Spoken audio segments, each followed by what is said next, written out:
Hi, this screencast is going to go through how to get to an out-of-district or an out-of-area application for our families. I'm going to take you through an application, and then as a family caretaker, I'm going to show you how to get those responses and use the worksheet that those responses are going to. So if you have a family inquire about how to complete an out-of-area or out-of-district application, that can be found on our school's website at Families, then under Student Enrollment and Registration. And then there are an out-of-district request, and let's see, sorry, I didn't scroll down here far enough. Let me get there again. So there's an out-of-district request and out-of-area request. So what I'm going to show you today is an out-of-district request. These two ask for very similar information and look about the same for families when they're viewing them. So this is what our families will see. They'll read through here. It talks to them about the policy. They're going to be asked what school year that the request is being made for. I'm going to pick 20 and 21. When I hit next, it takes me to the next section of the application. So again, this is just student information that's collecting. So for here, I'm going to say that, let's see, Nelson's going to be my first name. My last name is, just for sake of nothing else, county. They're going to fill in a birth. I'm just going to drop down, quickly put something in there. Grade level, we'll say they're in the 8th grade. They're going to put their household information in. And the district of residence. So where are they supposed to go to school? We'll pretend this person is coming to us from Bardstown City Schools. That's where their address is located for out of district. The current school, maybe they already are in our school district. They're at Oak Kentucky Home. They're an 8th grader. They're wanting to apply. Because I already have set up my worksheets to hide some of the Thomas Nelson information, I'm going to choose Thomas Nelson. This is the school I'm requesting to want to attend for my 9th grade year. Because remember, this application is for 1920 school year, and I'm an 8th grader, so next year I'll be in 9th grade.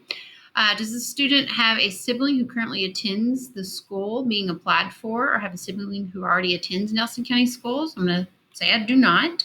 And does the student currently receive special education, 504 services? No. The next part of information that the application is requesting is the parent information. I'll just put my own name in here this time. It wants a cell phone number. Work phone and email are not required because we know that some people do not have those items. So we do require, though, a contact home or cell phone number. The last thing is the board policy that is associated with out-of-district students. They have to read this, and then they are asked to then share a little bit about why they want to go to the school. I hear they do great things. Some of this, I've looked at a few of these applications. Some are several paragraphs long, which is great. I encourage families, the more they fill out, the better. It allows us to have a better view of them. Here, they're able to click on Add File and upload 2 years of attendance, behavior, and their academic grades. If they do not upload this, then they can bring it to the school for you to put it with their application. And then at the end, they type in their name, which says that they understand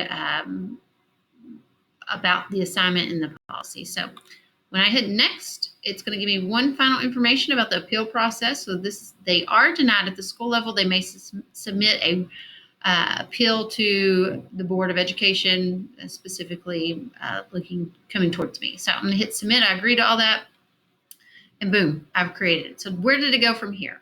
So this is the out-of-district applications response sheet, and you can see it has every school has different tabs down here.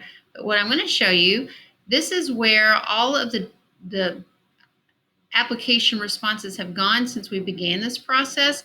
And you'll notice that there are several that are where I blacked out the first, middle, and last names because I did not want to give away anybody's information over a screencast. But you can see right here, this is the one that I completed a little bit ago, and all the information is here.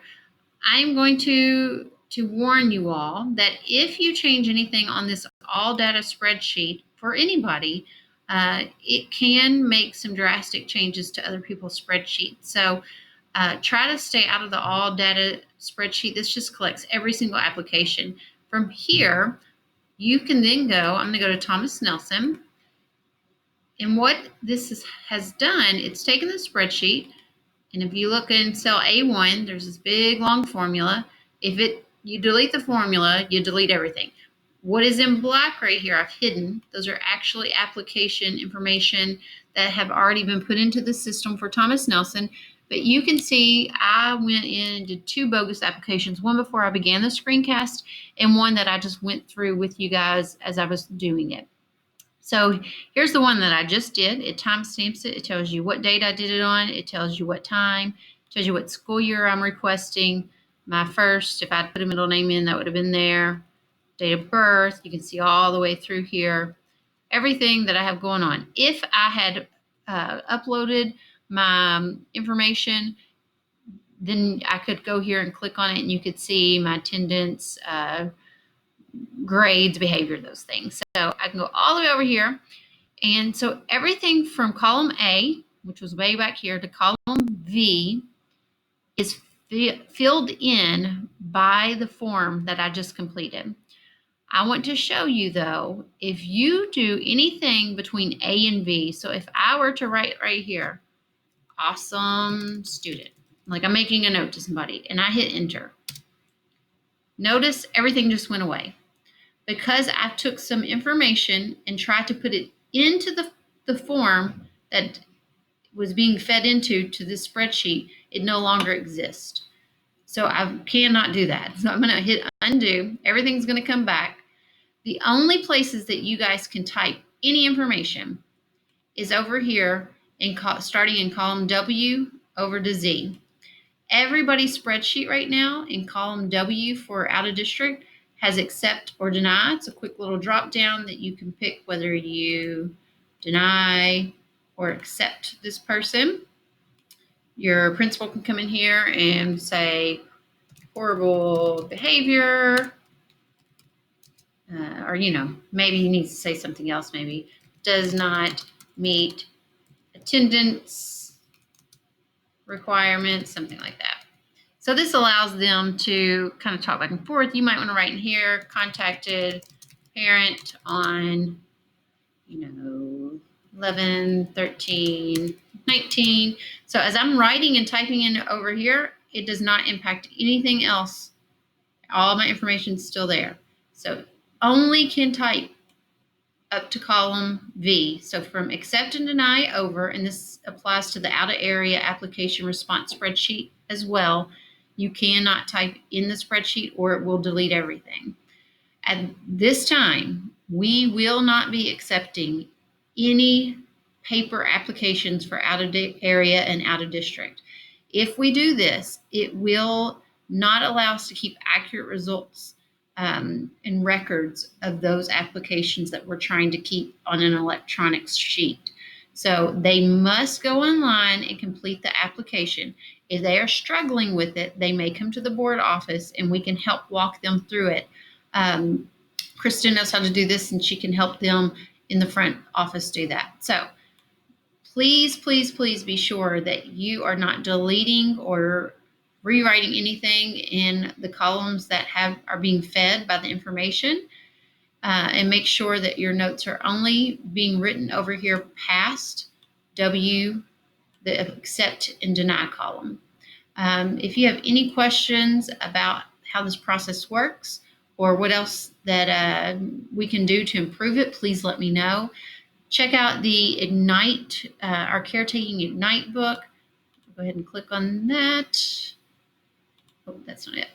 And remember, we had a couple in our Family Caretaker Ignite book, there are some pages that I will link that you can use to really take you through the steps of how to contacting families and making sure that they're aware and how much time that they have. So that is down in here. I'm not exactly sure what slide it's on right now. Here we go.